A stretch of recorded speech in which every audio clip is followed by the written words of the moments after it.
శ్రీరామాయణంలోనే అత్యంత శక్తివంతమైన పరమాద్భుతమైనటువంటి ఘట్టములలో ఒకటి షణ్ముఖోత్పత్తి అంటారు. ఇది ఎంత శక్తివంతం అంటే గర్భిణీ స్త్రీలు కానీ ఈ సర్గల్ని పారాయణ చేస్తే తప్పకుండా వాళ్ళకి సంతానం కలుగుతుంది, సంతానం ఉత్తమమైన సంతానం కలుగుతుంది, ఎటువంటి సమస్యలు లేకుండా వాళ్ళకి ప్రసవం అవుతుంది. అంత శక్తి ఇందులోనే ఉంది. ఇందులోనే వాల్మీకి మహర్షి కుమార సంభవం అన్న మాట వాడారు. పెద్దవాళ్ళు ఏం చెప్తారంటే వాల్మీకి మహర్షి అసలు ఎప్పుడూ ఫలశ్రుతి చెప్పరు, ఈ సర్గ చదివితే ఇది వస్తుందని చెప్పరు. అట్లాంటి వాల్మీకి మహర్షి గంగావతరణానికి షణ్ముఖోత్పత్తికి ఫలశ్రుతి చెప్పారు. అత్యంత శక్తివంతమైన ఘట్టాలలో షణ్ముఖోత్పత్తి ఒకటి. ఇది విన్నవాళ్ళు సుబ్రహ్మణ్య లోకాన్నే పొందుతారు అంటారు. అంత శక్తివంతం. ఇందులో కుమార సంభవం అన్న మాట వాల్మీకి మహర్షి వాడారు. దీన్నే కాళిదాస్ గారు తీసుకుని కుమార సంభవం అన్న గ్రంథాన్ని ఆయన ఆ పేరుతోనే రచన చేశారు. కానీ ఇప్పటికీ గర్భిణీ స్త్రీలు పారాయణ చేస్తే ఈ షణ్ముఖోత్పత్తినే వింటూ ఉంటారు. కాబట్టి ఇప్పుడు మీరు అవధరించండి. ఇప్పుడు వివాహమైనటువంటి పార్వతీ పరమేశ్వరులు ఏకాంతంలో విహరిస్తున్నారు. పురారామకృతోద్వాహో నీలకంఠో మహాతపాః దృష్ట్వా చ స్పృహయా దేవీం మైథునాయోపచక్రమే. వాళ్ళిద్దరూ అలా క్రీడించడం మొదలుపెట్టి 100 దివ్య సంవత్సరాలు పూర్తయిపోయాయి. వాళ్ళిద్దరూ ఏకాంతంలోంచి బయటికి రాలేదు, వాళ్ళకి బిడ్డ పుట్టలేదు. దేవతలందరూ కలుసుకున్నారు. పార్వతీ పరమేశ్వరులు ఇద్దరూ కనపట్టలేదంటే కొత్తగా పెళ్ళయింది కదా, 100 దివ్య సంవత్సరాల నుంచి విహారం చేస్తున్నారు. ఒక చిత్రమైనటువంటి ఆలోచన వచ్చింది వాళ్ళకి. ఊరే అసలు పార్వతీదేవే శక్తి స్వరూపిణి, పరమశివుడు తేజపుంజం మహానుభావుడు. ఇప్పుడు వాళ్ళిద్దరి యొక్క శుక్రశోణితములు కలిస్తే, తేజస్సులు కలిస్తే, ఈ లోకంలోకి ఒక కొత్త ప్రాణి వస్తే అసలు అటువంటి భూతమును అంటే అటువంటి ప్రాణిని మనం చూడడం కుదురుతుందా? అది ఎంత తేజోవంతంగా ఉంటుంది? ఎవరు వహిస్తారు ఆ భూతాన్ని? ఎవరు చూడగలరు ఆ ప్రాణిని? కాబట్టి మనం పరమశివుణ్ణి వెళ్ళి అడుగుదాం, మీరు రతిక్రీడ విరమించి బిడ్డల్ని కనద్దు అని అడుగుదాం అన్నారు. అయితే మీరు నన్ను మాట అడగచ్చు, ఏమండి బుద్ధి ఉందా అసలు ఈ మాట? వాళ్ళు అన్నారు అనుకోండి, మీరు ఎలా చెప్పారండి అని అడుగుతారు నన్ను. అసలు దేవతలకు ఎందుకండి ఈ వ్యవహారం? వాళ్ళు అలా ఎందుకు అనాలి? అలా అంటే మాత్రం దాన్ని మేము ఎలా అంగీకరించగలం ఈ విషయాన్ని? మీరు కంగారు పడిపోకుండా ఉండండి, నేను తర్వాత చెప్తాను ఎందుకు వస్తుందో. కాబట్టి ఇప్పుడు వాళ్ళందరూ కలిసి ఓ సమావేశం పెట్టుకున్నారు. నిజమే అంటే నిజమే.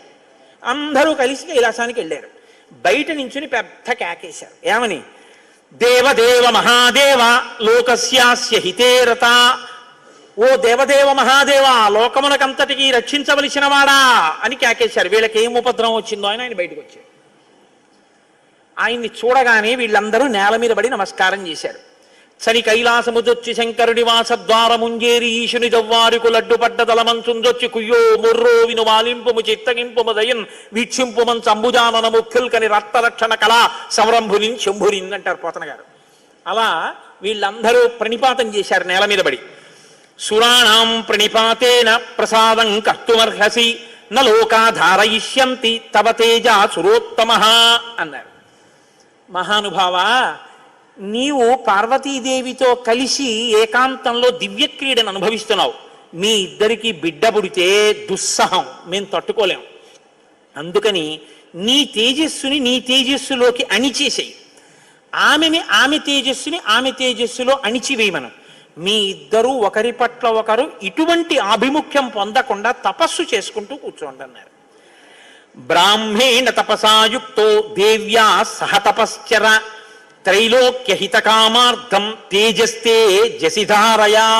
తేజస్సుని తేజస్సులో అణిచేసి ఇద్దరూ తపస్సు చేసుకోండి అన్నారు. ఎంత అక్కర్లేని విషయం అంటే ఇది. అంటే ఆయన అన్నాడు, తండ్రితనం అండి, తప్పకుండా మీకు అలాంటి ఇబ్బంది ఉంటుందంటే నేను ఇటువంటి భూతమును సృష్టించాను, అలాగే వెళ్ళిపోతాను. కానీ నేను ఇప్పటికి 100 దివ్య సంవత్సరముల నుంచి పార్వతీదేవితో క్రీడించాను.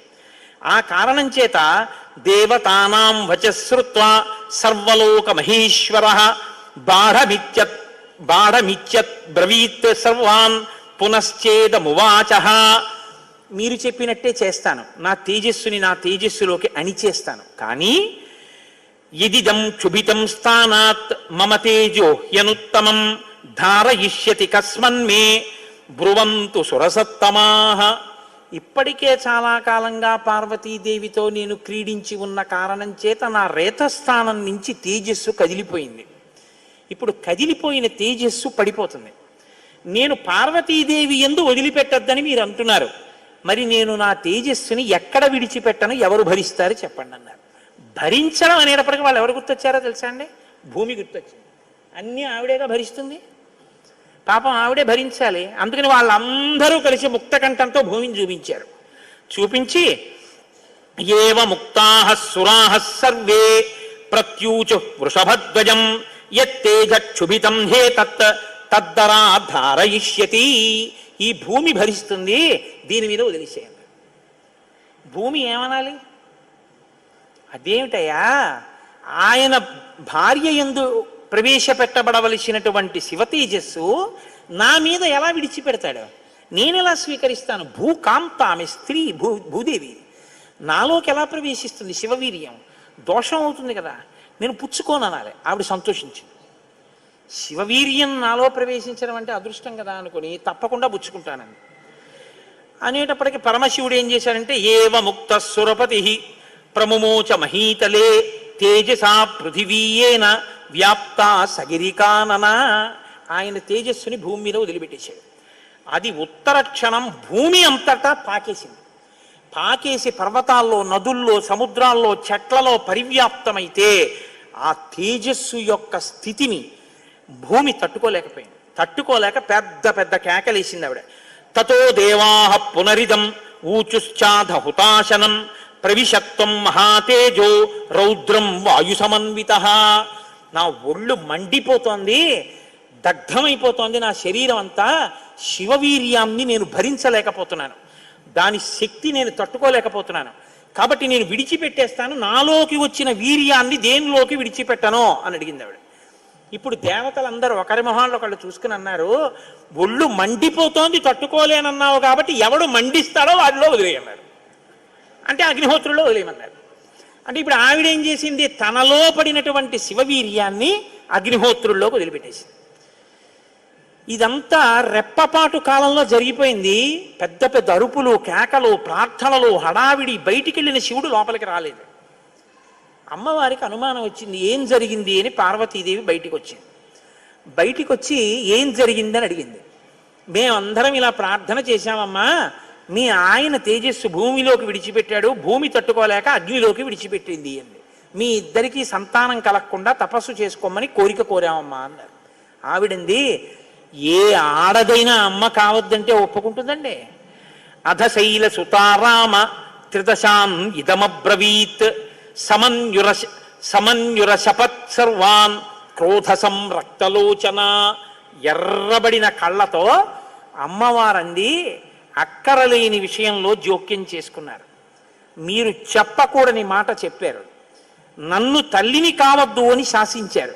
నాకు బిడ్డలు పుట్టకూడదు అని వరం అడిగారు. నాయందు ప్రవేశపెట్టబడవలసినటువంటి శివవీర్యాన్ని భూకాంత యందు ప్రవేశపెట్టారు. కాబట్టి నేను మీకు శాపం ఇస్తున్నాను. అపత్యం స్వేషు దారేషు తస్మాన్నోత్వాదయిష్యత అద్య ప్రభృతి యుష్మాకం అప్రజాః సంతు పత్నయః ఏవ ముక్త్యా సురాన్ సర్వాన్ శశాప పృథివీమపి. ఇక నుంచి మీ భార్యల వలన మీకిక సంతానము కలుగకుండుగాక. ఇక నుంచి దేవతలకి సంతానం ఉండదు అంది. కాబట్టి దేవతల సంఖ్య ఎప్పటికీ 33 కోట్లే. ఎందుకంటే ఇంకా వాళ్ళకి సంతానం ఉండదు. అందుకే బ్రహ్మగారు మొన్నటి రోజున దేవతల్ని పిలిచి, మీ అంశలలో ఉండవలసినటువంటి వానరుల్ని అప్సరసల యందు, యక్షకాంతల యందు, గంధర్వ కిన్నెర వానరకాంతల యందు సృజించండి, మీ భార్యల యందు మీకు పిల్లలు పుట్టరు, పార్వతీదేవి శాపం ఉందని చెప్పారు. అందుకని ఏమండి, ఎప్పుడూ 33 కోట్లైనా ఇంకా పిల్లలు మనవలు ఉండరా అంటే ఉండరు. పార్వతీదేవి శాపం ఆగిపోయింది, దేవతల యొక్క సంతానం. ఇప్పుడు ఆవిడ భూమి వంక తిరిగింది. నువ్వు స్త్రీవి కదా, నా భర్త యొక్క తేజస్సుని నేను పట్టవలసింది నువ్వెలా పట్టుకున్నావు? నువ్వెలా స్వీకరించావు నా భర్త తేజస్సుని? అవనేనైక రూపాత్వం బహుభార్యా భవిష్యసి. ఆవిడ్ని శపించింది. నువ్వు ఒక్క రూపంతో ఉండవు. భూమి అని పిలవబడినా నీకు అనేకమైనటువంటి స్థితి కలుగుతుంది. ఒక చోట చౌటు నేల, ఒక చోట నల్ల నేల, ఒక చోట ఎడారి, ఒక చోట పంట పండే నేల. ఇలా నువ్వు రకరకాలుగా అయిపోతావు. అంతేకాదు బహుభార్య భవిష్యసి, నీకు ఒక్క భర్త ఉండడు. నీ భర్త కానివాడి వీర్యం నువ్వు పుచ్చుకున్నావుగా, నీకు ఇంకా ఎంతమంది భర్తలో లెక్కుండరు. అందుకే రాజ్యాన్ని పాలించిన వాడందరూ భూమిపతులే. ఎంతమంది ఆవిడికి భర్తలు లెక్కలేదు. కారణం ఏమిటంటే పార్వతీదేవి శాపం. అవనేనైక రూపాత్వం బహుభార్య భవిష్యసి నచ పుత్ర కృతాం ప్రీతిం మత్క్రోధ కలుషీకృత. ఏ ఆడదైనా కోరుకునేది ఏమిటంటే భర్త వలన కొడుకుని కనాలి, ఆ కొడుకు పేరు ప్రఖ్యాతులు తేవాలి, తల్లి సంతోషించేటట్టు ప్రవర్తించాలని కోరుకుంటాడు. ఏ తల్లి ఈ లోకంలో ఏ ఒక్కటి సహించదో అది నీ యందు నిజమగుగాక. ఏ తల్లి అయినా ఏది సహించలేదు, ఎంత తప్పైనా సహిస్తుంది. కానీ అమ్మ వంక ఆడదాన్ని చూసినట్టు చూశాడు అనుకోండి కొడుకు, అమ్మ మాత్రం ఒక్కనాటికి క్షమించదు. ఇంకా అమ్మలో ఆడతనాన్ని చూడకూడదు. ఇంకంతకన్నా పవిత్రంగా మాట్లాడడం కష్టం, ఇంకంతకన్నా నేను దిగి మాట్లాడను. కాబట్టి అమ్మతనాన్నే చూడాలంతే కొడుకు. కానీ నీ విషయంలో ఏమవుతుందో తెలుసా, నీ కొడుకులందరూ నీకు భర్తలు అవుతారు. అందుకే భూమిపతి పతే, ఆయన తర్వాత ఆయన కొడుకు, ఆయన భూమిపతే. ఎంత దారుణం అండి అది. ఒక ఆయన పరిపాలిస్తున్నాడు, ఆయన భూమిపతి, ఆయనకి కొడుకు పుట్టాడు. ఇప్పుడు భూమికి ఆయన ఏమవ్వాలి? కొడుకు. ఆ భూమిపతి వెళ్ళిపోయాడు, ఇప్పుడు ఈయనేమవుతాడు? ఈయన భూమిపతే, తన కొడుకు తనకి భర్త. ఇంతకన్నా దారుణమే ఉంది? ఇది పార్వతీదేవి శాపం. కాబట్టి నచ పుత్ర కృతాం ప్రీతిం మత్క్రోధ కలుషీకృత ప్రాప్యసిత్వం సుదుర్మేధే మమ పుత్రమనిచ్చతి. నాకు బిడ్డలు కలగకుండా చేశారు కాబట్టి మీరు ఈ శాపం అనుభవించండి అని లోపలికి వెళ్ళిపోయారు. ఇప్పుడు వీళ్ళందరూ ఇలా వేళ్ళు విరిచారు. ఒరే అక్కర్లేని విషయంలో జోక్యం చేసుకున్నాను రా, ఎవడ్రా ఈ మాట చెప్పింది అసలు అన్నారు. వాడు ఉంటాడేమిటి ఇంక అక్కడ. ఇప్పుడు అందరూ భారంగా తలకాయలు ఉంచుకుని ఇళ్ళకెడితే వీళ్ళ శిఖలు ఎవరు పట్టుకుంటారు? ఒరే ఎందుకు వెళ్ళావురా నువ్వు, నీ వల్ల నాకు ఇంకా బిడ్డలు కలగరని వాళ్ళు పట్టుకుంటారు. కాబట్టి ఇప్పుడు వాళ్ళందరూ ఇళ్ళకెళ్ళారు. సగత్వా తప అతిష్టత్ పార్శ్వే తస్యోత్తరే గిరే హిమవత్ ప్రభవే శృంగే సహదేవ్యా మహేశ్వర. హిమాలయ పర్వత ప్రాంతంలో పార్వతీ సహితుడై పరమశివుడు మాత్రం హాయిగా కూర్చుని తపస్సు చేసుకుంటున్నాడు. ఇంకా వాళ్ళిద్దరికీ బిడ్డలు పుట్టకూడదు అన్నారుగా, అందున ఆయన వెళ్ళి తపస్సు మొదలెట్టాడు. గొడవ ఎక్కడొచ్చింది? ఇక్కడతో ఏమైపోలేదు గొడవ. తారకాసురుడని వాడు బయలుదేరాడు. వాడికి తెలిసి విషయం, ఇక పార్వతీ పరమేశ్వరులకి బిడ్డలు పుట్టరని, దేవతలకి బిడ్డలు పుట్టరని తెలుసు వాడికి. వాడు బ్రహ్మగారి గురించి తపస్సు, వాడు చాలా తెలివైనవాడు. వాడు నాకు చావుద్దన్నాడు, అది కుదరదన్నాడు ఆయన. అయితే పార్వతీ పరమేశ్వరులకు కొడుకు పుడితే వాళ్ళ చేతిలో చచ్చిపోతానన్నాడు. బ్రహ్మగారు ఏమంటారు? తథాస్తు. వీళ్ళే అడిగారు పార్వతీ పరమేశ్వరుని, వాళ్ళిద్దరూ తపస్సుకి వెళ్ళిపోయారు. ఇప్పుడు వెళ్ళి మీ ఇద్దరు బిడ్డలు కనండి అన్నారు అనుకోండి, ఇంకేమైనా ఉందా? వద్దన్నావు, అన్ని శాపాలు ఇచ్చేసింది ఆవిడ. అంటే మీరు బాగా గమనించండి, ఏదైనా ఆడది భరిస్తుంది, కానీ ఆడదాని అమ్మతనానికి, ఆడదాని భర్తృత్వాన్ని పంచుకోవడానికి ఇంకో ఆడదొస్తే మాత్రం ఈ లోకంలో సహించడం అన్నది ఉండదు. అది ఈ జాతి క్షమించలేదు. ఇది రామాయణం యొక్క తీర్పు. కాబట్టి ఇప్పుడు వీళ్ళు వెళ్ళి అడగలేరు పార్వతీ పరమేశ్వరుని. కొడుకు పుడితే తప్ప వీళ్ళకి బతుకులేదు. ఎందుకని? వీళ్ళని చాలా బాధ పెట్టేస్తున్నాడు తారకాసురుడు. కాబట్టి ఇప్పుడు ఏం చెయ్యాలో అర్థం కాక పార్వతీ పరమేశ్వరులను అడగలేక చతుర్ముఖ బ్రహ్మగారి దగ్గరికి వెళ్ళారు. వెళ్ళి, అయ్యా ఎలాగండి పార్వతీ పరమేశ్వరులకు కొడుకు పుడితే తప్ప మేము రక్షింపబడం, ఇప్పుడు పుట్టే మార్గం ఏమైనా ఉందా అని అడిగారు. అడిగితే ఆయన అన్నారు, శైలపుత్ర్యా యుదుక్తం తత్ న ప్రజా సంతు పత్నిషు తస్యావచనమక్లిష్టం సత్యమేతన్న సంశయ. ఒరే పార్వతీ పరమేశ్వరులకి ఇంక పిల్లాడు పుట్టడం అనేటటువంటి విషయాన్ని మీరు నేను ఇక వెళ్ళి అడగడం అన్న విషయం మర్చిపోండి. పోనీ మన దగ్గర శివుని యొక్క తేజస్సు ఉంది ఇంకాను. అగ్నిహోత్రుడు పుచ్చుకుని ఉంచాడుగా, అగ్నిహోత్రుల్లో ఉందిగా. అంటే యాపిల్ పండు ఫ్రిడ్జ్లో పెట్టుకున్నట్టు అగ్నిహోత్రుడి దగ్గర ఉంది అది.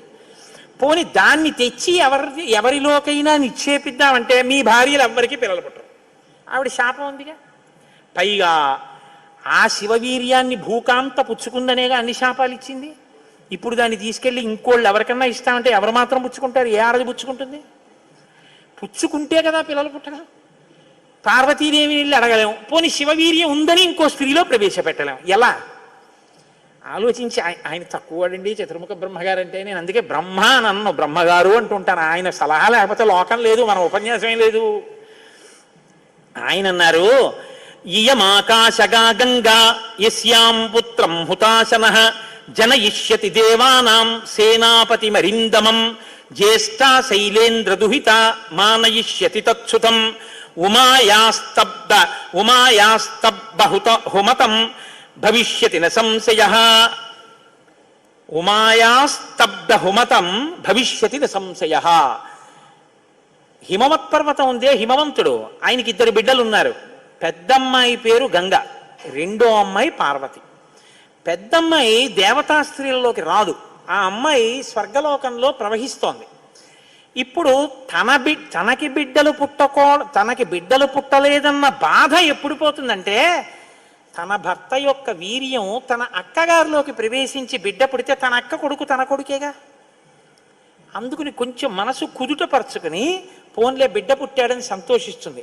అక్క జోలికి వెళ్ళదు, ఎందుకంటే కొంచెం ఆప్యాయత అన్నదోటి ఉంటుంది. అక్క కొడుకు తన కొడుకే అవుతాడు కాబట్టి మనం పార్వతీదేవి కోప్పడకూడదంటే ఆ గంగాదేవి యందు ఈ శివవీర్యాన్ని నిక్షేపించాలి.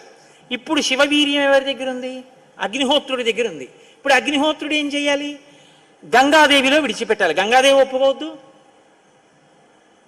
కాబట్టి మీరు ఏం చేయాలి? మీరేగా వెళ్ళి ప్రార్థన చేశారు, మీరే వెళ్ళి అగ్నిహోత్రుడిని గంగని ప్రార్థన చేయండి అన్నారు. ఇప్పుడు గంగాదేవి దగ్గరికి వెళ్ళి, అమ్మ ఏమనుకోవద్దు, శివవీర్యం అగ్నిహోత్రుడి దగ్గర ఉంది, నువ్వు అది బుచ్చుకో అంటే చీ నోర్మొయ్యి అంటే. అందుకని ఈ మాట ఎవరు చెప్పాలో ఒక్క పురుషుడు చెప్పాలి. పురుషులందరూ వెళ్ళి చెప్తే అసహ్యంగా ఉంటుంది. మీరు వెళ్ళి అగ్నికి చెప్పండి, అగ్ని వెళ్ళి ఆవిడికి చెప్తారండి.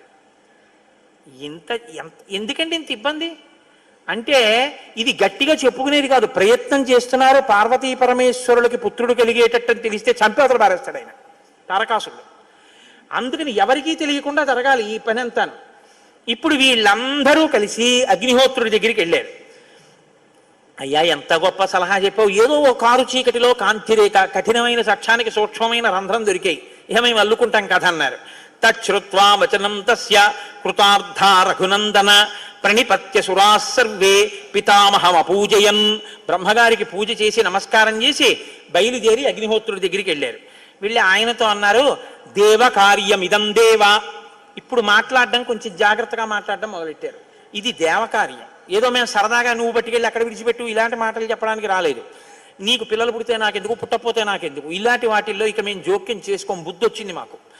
కాకపోతే ఇది దేవకార్యం. ఇప్పుడు ఈ పిల్లాడు పుట్టకపోతే వీపులు పగిలిపోతున్నాయి తారకాసురుడి వల్ల, అందుకుని పుట్టాలి పిల్లాడు. కాబట్టి సంవిధత్ సహుతాశన శైలపుత్ర్యాం మహాతేజో గంగాయాం తేజవుత్సృజ. నీలో ఉన్న శివ తేజస్సుని పట్టుకెళ్ళి గంగలో విడిచిపెట్టు. గంగ పుచ్చుకుంటే, గంగకి కొడుకు పుడితే ఆ పిల్లవాడు పార్వతీ పరమేశ్వర పుత్రుడి కిందకు వస్తాడు. ఎందుకంటే పార్వతీదేవి అంగీకరిస్తుంది కాబట్టి. ఆ పిల్లవాడికి సేనానాయకత్వం ఇద్దాం, వాడు సేనాధిపతి అయితే వాడి చేతిలో తారకాసురుడు చచ్చిపోతాడు. అందుకని నువ్వు వెళ్ళి గంగను అడుగన్నారు. ఇప్పుడు పుచ్చుకునేటప్పుడు అప్రసన్నమైన మనస్సుతో ఆవిడ పుచ్చుకుంది అనుకోండి, ఇది ఎక్కడ చికాకు వచ్చిందిరా అని. అప్రసన్నమైన మనస్సుతో కానీ అలా పుచ్చుకుంటే తేజోవంతుడైన బిడ్డ సంభవించాడు.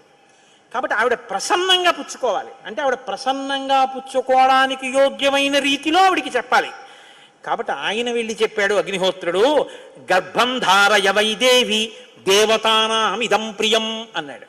అమ్మా నువ్వు గర్భం ధరించాలమ్మా, ఆవిడ కన్య, భర్త లేడు, మరి నువ్వు గర్భం ధరించాలంటే అందావిడే దేవతానాం ఇదం ప్రియం. అమ్మ దేవకార్యం ఇది, అందుకుని నిన్ను అడుగుతున్నాను తప్ప ఇంకో మాట అనుకో కుష్మా తల్లి.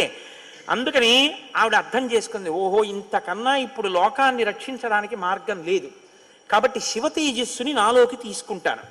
తస్య తద్వచనం శ్రుత్వా దివ్యం రూపమధారయత్. ప్రసన్నంగా తీసుకుంది అనడానికి గుర్తు దివ్యమైన రూపాన్ని ధరించి శివ తేజస్సుని తనలోకి తీసుకుంది. ఇప్పుడు వీళ్ళ బాగా గమనించండి, సుబ్రహ్మణ్యోత్పత్తి అంటే ఎటువంటిదో తెలుసా అండి?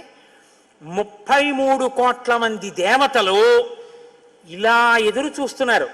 ఇప్పుడు కాని శివవీర్యం ఎందుకో పనికి రాకుండా పోయిందనుకోండి, గంగ కానీ అయ్యి బాబాయ్ నేను భరించలేకపోతున్నానని వదిలేవతలు పారేసింది అనుకోండి, అంతే. ఇక శివవీర్యం లేదు, ఎందుకంటే ఉన్న శివవీర్యం పాడైపోయింది.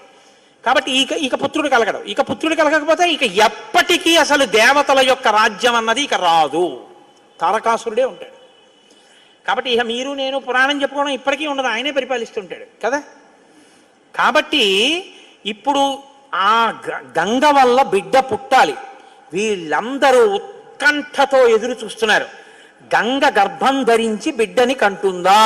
ఇది ఇంత చల్లటి గంగమ్మలోకి శివవీర్యం వెళ్ళింది. వెళ్ళగానే ఆవిడ ఇప్పుడు పెద్ద కేకేసింది, అయ్య బాబోయ్ ఈ శివవీర్యం యొక్క వేడికి నా నీరు ఉడికిపోతోంది, నేను భరించలేకపోతున్నాను, దీన్ని వదిలేస్తున్నాను. ఎక్కడ వదిలేనది. వీళ్ళందరూ నీరసపడిపోయారు. అయ్యయ్యయ్యయ్యో మన ప్రణాళిక పోయింది అనేటప్పటికి తస్య తద్వచనం శ్రుత్వా దివ్యం రూపమధారయత్ దృష్ట్వా తన్మహిమానం. ఆ తర్వాత సమంతతస్తదా దేవీం అభ్యసించిత పావకః సర్వశ్రోతాంసి పూర్ణాని గంగాయా రఘునందన తమువాచ తతో గంగా సర్వతే దేవ పురోహితం అశక్తాధారణే దేవ తవ తేజస్ సముద్భవం దహ్యమానగ్నినాతేన సంప్రవ్యధితతే ససా. ఇప్పుడు నేను ఈ తేజస్సుని ఎక్కడ వదిలిపెట్టేను, నా సర్వాంగములు క్షోభించిపోతున్నాయంది ఆవిడ. అగ్నిహోత్రుడు చూసి అన్నాడు, బిడ్డ పుట్టాడో లేదో తరువాతి మాట, ముందసలు నువ్వు కలతపడిపోతున్నావు, నువ్వు తట్టుకోలేవు. కాబట్టి అధాబ్రవీదిదం గంగాం సర్వదేవ హుతాశనః ఇహ హైమవతే పాదే గర్భోయం సన్నివేశ్యతాం. అదిగో ఆ హిమాలయ పర్వత ప్రాంతముల యొక్క పాదముల యందు తీసుకెళ్ళి నీలో ఉన్నటువంటి శివ తేజస్సుని విడిచిపెట్టేసేయాలి. గంగ తనలో ఉన్న శివ తేజస్సుని తీసుకెళ్ళి హిమాలయ పర్వత ప్రాంత పాదముల యందు వదిలిపెట్టేసేటప్పటికి అది వెళ్ళి రెల్లు దుబ్బుల్లో పడిపోయింది, గడ్డిలో పడిపోయింది. ఇప్పుడు అందులోంచి ఒక్కసారి కాంతి కనపడింది వాళ్ళకి. పిల్లాడు ఏమైనా వచ్చారా? వాళ్ళకి పిల్లాడు కావాలి. ఇప్పుడు వాళ్ళు చూస్తే సర్వం పర్వత సన్నద్ధం సవర్ణ భగవద్వనం జాత రూపమితి ఖ్యాతం తదా ప్రభృతి రాఘవ సువర్ణం పురుష వ్యాఘ్ర హుతాసన సమప్రభం తృణవృక్షలతాగుల్వం సర్వం భవతి కాంచనం. ఆ శివవీర్యంలోంచి ఆ తేజస్సులోంచి అగ్ని ఎటువంటి కాంతితో ఉంటాడో అటువంటి కాంతితో మొట్టమొదట బంగారం పుట్టింది లోకంలో. బంగారం శివవీర్యం, అందుకే బంగారానికి శివవీర్యం అని పేరు. బంగారం పుట్టి బంగారంతో అక్కడ ఉన్నటువంటి తృణవృక్ష లతాగుల్మం సర్వం భవతి కాంచన, ఆ గడ్డి చెట్లు అన్ని బంగారు రంగులో మెరిసిపోయాయి ఒక్కసారి. తర్వాత వెండి పుట్టింది. ఆ వెండిని చూశారు, తెల్లగా ఉంది వెండి, అయిపోయింది.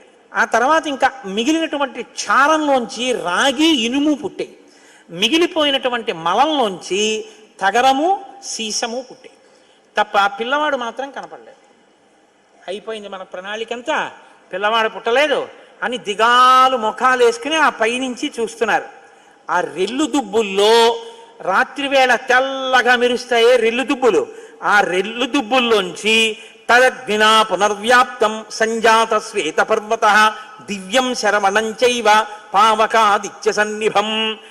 బ్రహ్మాండమైనటువంటి కాంతులు మెరిసిపోతుండగా 6 ముఖాలతో అద్భుతమైన సౌందర్యంతో ఒక పిల్లవాడు పుట్టి పాల కోసం ఏడ్చాడు. అమ్మయ్యా పుట్టాడు రా పిల్లాడు, శివపుత్రుడు జన్మించాడు, మన బాధలు తీరాయని వాళ్ళందరూ పొంగిపోయారు. షష్ఠి 6 ముఖాలతో షణ్ముఖుడై పుట్టాడు. ఆ పుట్టినటువంటి వాడు కూడా మహానుభావుడు 6 ముఖాలతో పుట్టాడు కాబట్టి షణ్ముఖుడు. పుట్టిన పిల్లాడికి పాలివ్వాలి, ఆ కృత్తికల్ని పిలిచి మీరు పాలివ్వండి అన్నారు. వాళ్ళన్నారు మేం పాలిస్తాం, కానీ తాం క్షీరం జాతమాత్రస్య కృత్వా సమయముత్తమం దదుఃపుత్రో యమస్మాకం సర్వాతామితి నిశ్చితాః. ఇప్పుడు పాలిస్తే కానీ మరి పిల్లాడు బతకడు. కాబట్టి వాళ్ళు అన్నారు మేము పాలిస్తాం, కానీ ఆ పిల్లాడిని మా పేరుతో పిలుస్తారా అన్నారు, మా పిల్లాడని చెప్తారా అన్నారు. అబ్బాయి అలా ఎలా కుదురుతుందండి అన్నారు అనుకోండి. వాళ్ళు పాలివ్వకపోతే పిల్లాడు. అందుకని వీళ్ళు వెంటనే దేవతలందరూ అన్నారు తతస్తు దేవత సర్వ కార్తికేయ ఇతి బ్రువన్. కార్తికేయుడు అన్నాం కదా, ఇవ్వండి పాలన్నారు. అమ్మతనం ఎంత గొప్పదో చూడండి. ఇప్పుడు ఈ కృత్తికలు 6 పిల్లాడికి 6 ముఖాలతో ఉన్నవాడికి 6 పాలిచ్చారు. వాడు పాలు తాగాడు. పుత్రస్త్రైలోక్య విఖ్యాతో భవిష్యతి న సంశయ. కార్తికేయుడని మేం పిలవడం కాదు, 3 లోకాల్లో పిలుస్తారు ఈ పిల్లాన్ని, సరేనా అన్నారు దేవతలు. అప్పుడు వాళ్ళు పాలిచ్చారు. కాబట్టి కార్తికేయుడు అగ్నిలో శివవీర్యం చాలా కాలం నిలవ ఉంచబడి అగ్నిహోత్రుడు గంగలో ప్రవేశపెట్టాడు కాబట్టి పావకి. శరవణములు అంటే రెల్లు దుబ్బుల్లోంచి పుట్టాడు కాబట్టి శరవణ భవ. ఎప్పుడు శుద్ధమైనటువంటి బ్రహ్మణ్య జ్ఞానంతో ఉంటాడు కాబట్టి సుబ్రహ్మణ్యం. తల్లి కడుపులోంచి స్ఖలనమై పుట్టాడు కాబట్టి స్కందుడు. ఆయన ఉత్పత్తి చేతనే ఇన్ని పేర్లతో వచ్చాడు. ఏమండి మీరు ఇంత గొప్పగా ఏదో పాపం నోరు కొట్టుకు చెప్పారు, కానీ మాకు అసలు అనుమానం మాత్రం అలా ఉండిపోయింది, మీరు మంగళం చెప్దాం అనుకుంటున్నారేమో. అలా అనత్సా దేవతలు, అలా అడగడం వల్ల కదా ఇంత కథ వచ్చింది.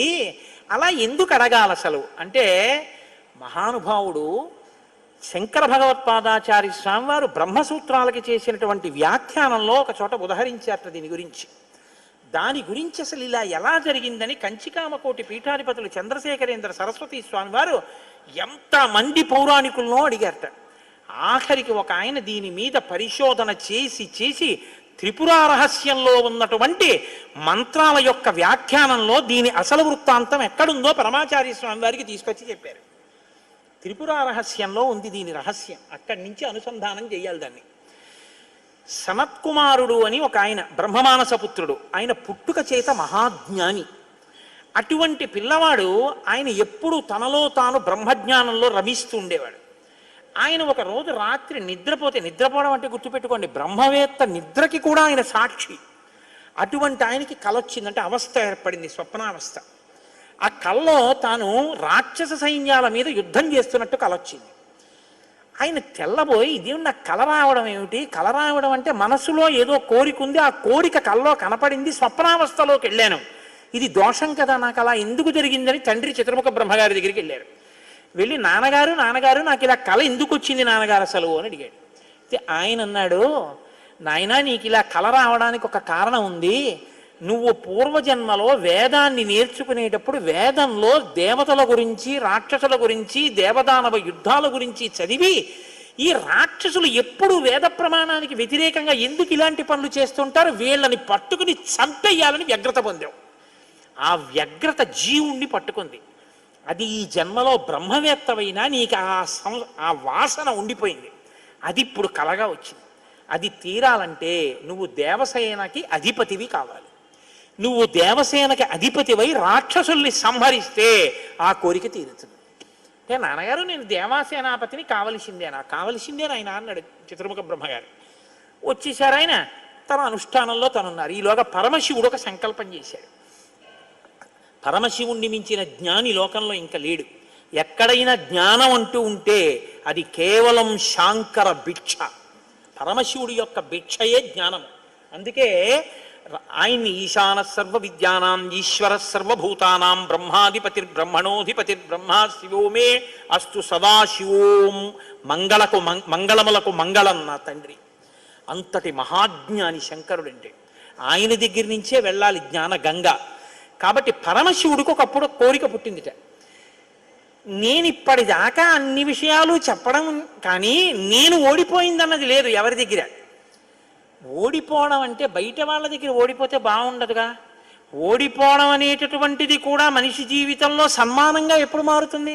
పుత్రాదిచ్చేత్ పరాజయం. తన కొడుకు చేతిలో తాను ఓడిపోవాలి. తన కొడుకు చేతిలో తాను ఓడిపోవడం అంటే, ఒరే నేను ఈ శ్లోకానికి అర్థం ఇన్ని మాటలు చెప్పాను కానీ నా కొడుకు వచ్చి అకస్మాత్తుగా నాన్నగారు ఈ శ్లోకానికి ఈ అర్థం ఇలా కూడా వస్తుంది కదా అంటే నాకు ఎప్పుడూ రాలేదు ఈ ఆలోచన. ఎంత గొప్ప అర్థం చెప్పాడురా, ఇలా చూస్తే అసలు మొత్తం కథ మారిపోయింది, వీడికి ఎంత గొప్ప ఆలోచన వచ్చిందని నా కొడుకు ప్రజ్ఞ ముందు నేను తల వంచితే అది నాకు సన్మానం లాంటి ఓటమి. అలాంటి కొడుకు నా కడుపున పుడతాడా అనుకున్నట్ట పరమశివుడు కూడా ఒకనకొకప్పుడు. ఇప్పుడు సనత్కుమారుల వారికి ఈ కోరిక, ఎంత గొప్ప అర్థం చెప్పాడురా, ఇలా చూస్తే అసలు మొత్తం కథ మారిపోయింది, వీడికి ఎంత గొప్ప ఆలోచన వచ్చిందని నా కొడుకు ప్రజ్ఞ ముందు నేను తల వంచితే అది నాకు సన్మానం లాంటి ఓటమి. అలాంటి కొడుకు నా కడుపున పుడతాడా అనుకున్నట్ట పరమశివుడు కూడా ఒకనకొకప్పుడు. ఇప్పుడు సనత్కుమారుల వారికి ఈ కోరిక, పరమశివుడికి ఆ కోరిక. ఒకనకొకప్పుడు పరమశివుడు పార్వతీదేవి అసుర సంధ్య వేళలో ఈ భూమండలం అంతటా కూడా విహారం చేస్తారు. శ్రీశైల పర్వతం మీద దిగుతారు. భాగవతంలో చతుర్థ స్కందం అనుకుంటా, అందులో చెప్తారు దీని గురించి. వాళ్ళిద్దరూ విహారం చేస్తుంటే సనత్కుమారుడు కనబడ్డారు. కనబడితే వాళ్ళకి ముచ్చటేసింది. బ్రహ్మవేత్త మహానుభావుడు బ్రహ్మజ్ఞాని, పలకరిద్దామని వృషభవాహనం మీద కిందికి దిగి దగ్గరికి వెళ్ళారు. ఆయన ఇలా చూశారు, చూసి తన పంతాన్ని చేసుకుంటున్నారు. ఇద్దరు అలా నిలబడ్డారు. ఆయన ఏం పలకరించలేదు. పలకరించకపోతే పరమశివుడు అన్నాడు, ఏమయ్యా, లోపల సంతోషించాడు ఇది బ్రహ్మవేత్త అంటేని, ఏమయ్యా ఇంతసేపటి నుంచి నించున్నావు, కనీసం నువ్వు పలకరించలేదు మమ్మల్ని అన్నారు. ఏంటి నువ్వు కొత్తగా కనపడ్డావు ఏమిటి? నాకు లోకమంతా నువ్వు తప్ప ఇంకోటి కనపడితేగా, నువ్వే కనపడుతున్నది. బ్రహ్మవేత్తకి ఏం కనపడుతుందండి? విశ్వం కనపడదు, విశ్వనాథుడు కనపడతాడు. లోకం కనపడదు, లోకేశ్వరుడు కనపడతాడు. కాబట్టి నాకు కనపడుతున్నదే నువ్వు, ఇవాళ కొత్తగా కనపడ్డావు ఏమిటి? నాకు ఎప్పుడు నువ్వేగా కనపడదు, కొత్తతనం ఏముంది, అందుకని అలా కూర్చున్నాను అన్నాడు. లేచి నిలబడి మాట్లాడకుండా అలా మాట్లాడితే శపిస్తాను తెలుసా అన్నాడు. శపిస్తే ఏమవుతుంది స్వామి? దేహానికి ఏమైనా బాధ కలుగుతుంది. అది నేనైతేగా, నేను ఆత్మని. ఆత్మకి శాపం ఏముంటుంది? ఆత్మయే నేను, నేనే నువ్వు, ఉన్నది ఒక్కటే, దానికి శాపం లేదు స్వామి, అందులో నా భయం లేదన్నారు. ఓహో, ఏమి ద్వంద్వాతీతుడవరా మహానుభావ, ఇది బ్రహ్మజ్ఞానం అంటే. కాబట్టి నిన్ను చూసి నేను మురిసిపోతున్నాను, నీకేదైనా వరం ఇస్తాను పుచ్చుకో అన్నారు. ఆయన అన్నారు, వరం ఇస్తావా? మళ్ళీ ఇదో మోహం, వరం ఇవ్వడం శాపం ఇవ్వడం ఏమిటి ద్వంద్వాలు? నాకేం అక్కర్లేదు, నీకేమైనా కావాలా నేను ఇస్తానన్నారు. అంటే పరమశివుడు అన్నాడు, ఈ మాట నీతో అనిపించడం కోసమే ఇంతసేపు నించున్నాడు. నీలాంటి కొడుకు కావాలి, నువ్వు నాకు కొడుకు అవుతావా అన్నారు. అంటే సనత్కుమారుడు అన్నాడు, నీకే కొడుకునవుతానన్నాడు. అంటే పార్వతీదేవి అంది, ఏది ఆ కేంత దీర్ఘం ఇస్తున్నావు? నీకే కొడుకునవుతానంటా ఏంటి? నీకే కొడుకునంటే నాకు కొడుకువే అంది. అదొక్కటి అడక్కమ్మా అన్నాడు. అదేమయ్యా, అదేమిటి? నీలాంటి కొడుకు పుడుతుంటే నా కడుపున పుట్టకపోవడం ఏమిటి? అమ్మా, ఎంత పార్వతీదేవివైనా తల్లి, నేను ఒక కడుపున పుట్టడం అంటే అమ్మా, తల కింద పెట్టి కాళ్ళు పైకి పెట్టి 9 నెలలు అమ్మ కడుపులో పడుకుని యోని ద్వారంలోంచి బయటికి రాలేనమ్మా. శివకుమారుడిగా పుడతాను, నీకు కుమారుణ్ణే తప్ప అమ్మ నీ కడుపున మాత్రం పుట్టనన్నా. అంటే ఆవిడ చిన్న బుచ్చుకుంది. అయ్యయ్యో, నేను కూడా కలిసి అడగకపోవడం వల్ల వచ్చింది. కానీ నా కోరిక నువ్వు ఇంకొకలా తీర్చాలంది ఆవిడ. ఎలా తీర్చనమ్మా అని అడిగారు. నేను ఒకానొకప్పుడు పరమశివుడు భస్మాసురుడు పరమశివుడి గురించి తపస్సు చేసి వరములు పొందాడు. నేను ఎవరి తల మీద చెయ్యి పెడితే ఆయన భస్మం అయిపోవాలని పరమశివుడు వరం ఇచ్చాడు. నీ మీదే పరీక్ష చేస్తానని పరమశివుడు వెంటబడ్డాడు. పరమశివుడు ఏదో ఒక హేళ, ఆయన ఒక చాలా విచిత్రంగా ప్రవర్తిస్తూ ఉంటాడు. లోకానికి ఒక పాఠం చెప్పడం కోసం వస్తామండి, చేతకాని వాడయ్యని మీరు అనుకోకూడదు. ఇప్పుడు నేను మళ్ళీ శివమహాపురాణానికి అంతటికి వ్యాఖ్యానం ఎక్కడ చేయను? కాబట్టి ఆయన పరిగెడుతున్నట్టు నటించాడు. ఆయన పరిగెడుతున్నట్టు నటిస్తే నేను వెంటబడి చంపితే బాగుండదు. భర్త పరిగెడుతున్నట్టుంటే నే కాసేపు కనపడకుండా ఉంటే పోతుందని ఆవిడేం చేసిందంటే తన శరీరాన్ని నీటిగా మార్చి ఒక సరోవరం కింద మారిపోయింది. అదే శరవణ తటాకం. ఆ శరవణ తటాకం హిమవత్ పర్వత ప్రాంతంలో ఉంది. నువ్వు నా కడుపున పుట్టకపోయినా ఆఖరణ పుట్టేటప్పుడు మాత్రం ఆ శరవణ తటాకం దగ్గర నుంచి పుట్టాలి. నీ మంత్రం కూడా ఆ తటాకం నా పేరు మీదే ఉండాలి. అందుకే ఆయన మంత్రం శరవణ భవ సుబ్రహ్మణ్యుడికి. అంటే ఆయన అన్నాడు, అమ్మ తప్పకుండా, అలా నేను పరమశివుని యొక్క తేజస్సు చేత నీ తటాకంలోంచి పుడతాను. పంచభూతాత్మకం పరమశివ లక్షణం కదా. అందుకని పృథివీస్వరూపంగా, అగ్నిస్వరూపంగా, వాయుస్వరూపంగా, జలస్వరూపంగా, ఆకాశస్వరూపంగా 5 స్వరూపాలతో పార్వతీ పరమేశ్వర సమాగమ స్వరూపంగా శివశక్తుల యొక్క సమ్మేళనానికి పుట్టినటువంటి మెరుపు తీగల లోకంలో బ్రహ్మజ్ఞానాన్ని బోధ చెయ్యడం కోసమని, దేవసేనాపతిని కావడం కోసం, రాక్షస సంహారం చెయ్యడం కోసం మీకు పుత్రుడిగా పుడతానమ్మా అని సనత్కుమారుల వారు పరమశివుడికి వరం ఇచ్చారు. అందుకని ఆ వరం నెరవేరాలంటే పార్వతీ పరమేశ్వర సమాగమం జరిగి పార్వతీదేవిలోకి వెళ్ళకూడదు తేజస్సు. దేవతల సంఖ్య కూడా అనంతంగా పెరిగిపోతే రేపొద్దున్న ఉపాసనలు కష్టం అవుతాయి. అందుకని నాటకీయ సన్నివేశం సృష్టింపబడాలంటే దేవతలు వెళ్ళి ప్రార్థన చేయాలి. ప్రార్థన చేసి శివతేజస్సు భూమి మీద పడాలి. అది అగ్నిహోత్రంలోకి వెళ్ళాలి. ఇది పంచభూతాత్మకమై ఆయన షణ్ముఖ స్వరూపంతో పైకి రావాలి. వచ్చి స్వామి అని పేరు పెట్టుకోవాలి. స్వామి అన్న పేరు కేవలం సుబ్రహ్మణ్యుడిది. మనం వెంకటేశ్వర స్వామి అంటాం, మంచిదే, నేను తప్పని నేను అంటలేదు. కానీ ఒక్క స్వామి అంటే మాత్రం సుబ్రహ్మణ్యుడే. ఎక్కడెక్కడ సుబ్రహ్మణ్యుడి పేరు చెప్తామో, ఎక్కడెక్కడ తలుచుకుంటామో అక్కడక్కడ సంతానమునకు ఏ విధమైన ప్రమాదం రాదు. సుబ్రహ్మణ్యుడికి నమస్కారం చేస్తే కుజగ్రహ దోషం కూడా ఉపశమిస్తుంది. ఎక్కడెక్కడ షణ్ముఖుణ్ణి ఆరాధన చేస్తారో అక్కడ ఐశ్వర్యం పరిడవిల్లుతుంది. పక్కన ఉన్నటువంటి తమిళ దేశం, ద్రవిడ దేశంలో అంత ఐశ్వర్యం వచ్చింది, అన్ని పరిశ్రమలు వచ్చాయంటే కారణం ఏమిటో తెలుసా అండి? సుబ్రహ్మణ్యారాధన. వాళ్ళు విపరీతమైన సుబ్రహ్మణ్యారాధన చేస్తారు. సుబ్రహ్మణ్య ఆరాధనం చేసినా, షణ్ముఖుడికి ప్రదక్షిణం చేసినా, ఆయనకి నమస్కారం చేసినా జ్ఞానము, ఐశ్వర్యము, సంతానము, సంతానమునకు క్షేమము, ఆయువు, ఆరోగ్యము అన్నీ కలుగుతాయి.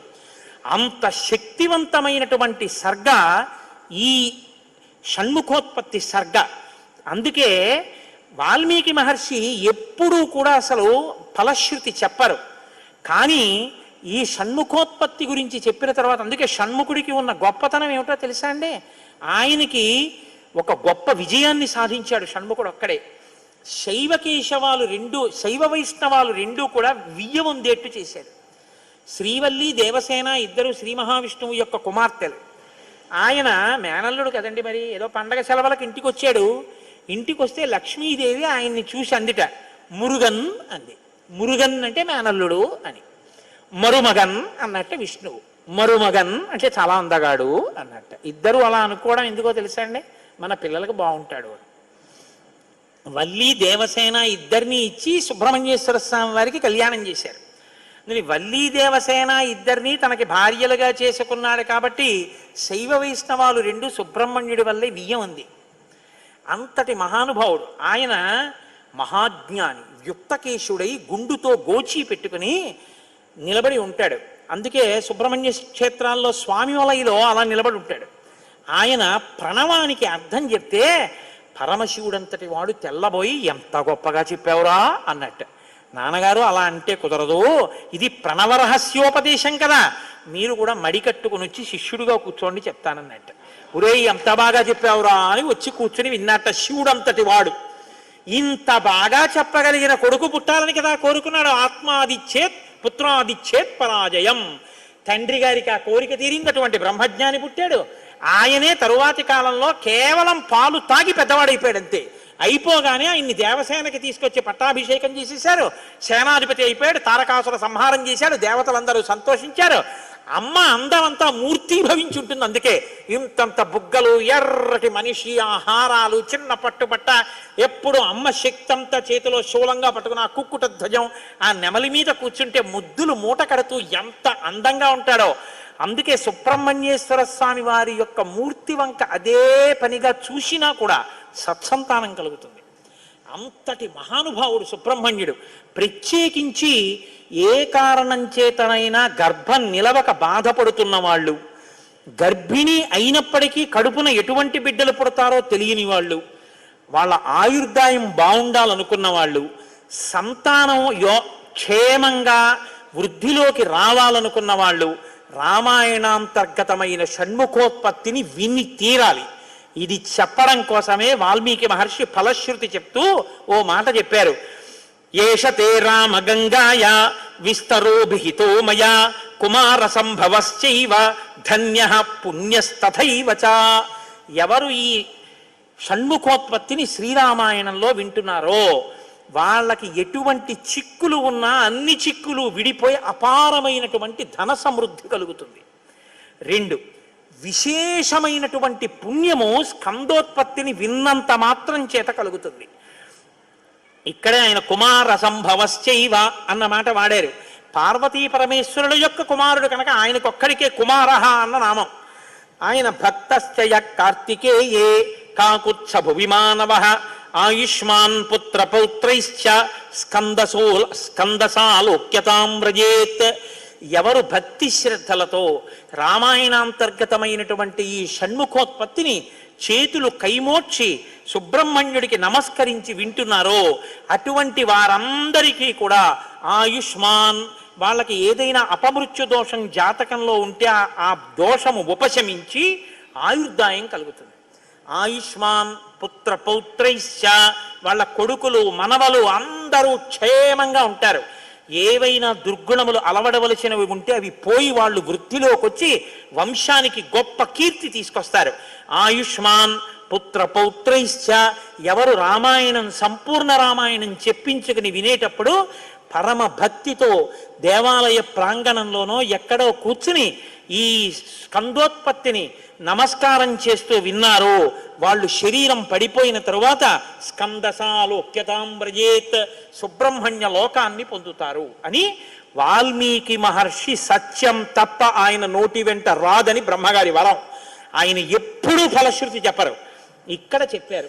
అంత గొప్పది షణ్ముఖోత్పత్తి.